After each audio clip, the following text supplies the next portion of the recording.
আজকে আমরা শশা গাছের top dressing last top dressing দেবো। তো আপনারা দেখতে পাচ্ছেন শশা গাছের কাছে আছি। তো আমরা টপ ড্রেসিং যেটা বলে সেটা হচ্ছে টপ ড্রেসিংয়ে এখানে আমার ইউরিয়া আছে আর পটাশ আছে। তো এখানে আমি প্রতিটা গাছে 10 গ্রাম ইউরিয়া এবং 10 গ্রাম পটাশ দিয়ে দেবো। তো এখানে আমি আমার যতগুলো গাছ আছে গাছের সংখ্যা অনুযায়ী আমি একটা পরিমাপ মিশাই নিয়েছি।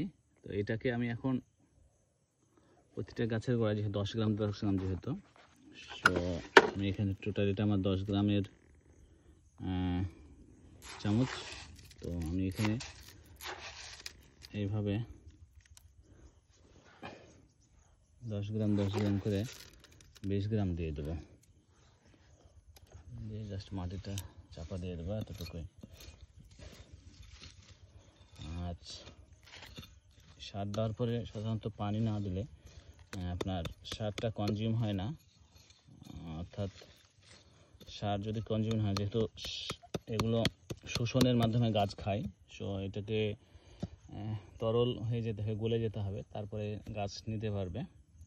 তো বৃষ্টি যদি আসে তাহলে তো ইজিলি আপনার হয়ে যাচ্ছে, আর যদি বৃষ্টির সম্ভাবনা না থাকে তাহলে গাছে অবশ্যই পানি দিয়ে দিবেন সার দেওয়ার পরে। তো কিছু শশা আজকেও আছে আর কি, দেখতে পাচ্ছেন অলরেডি। এই শশাগুলো আজকে তুলে নিতে হবে। শশা একটা দুইটি দিন পর যদি না তুলি তাহলে আপনার শশাগুলো অনেক মোটা হয়ে যাচ্ছে এবং শক্ত হয়ে যাচ্ছে। সো কচি কচি খেতে হলে অবশ্যই 2 দিন পর পরই তুলে নিতে হবে। তো ঠিক আছে, ধন্যবাদ সবাইকে, আল্লাহ হাফেজ।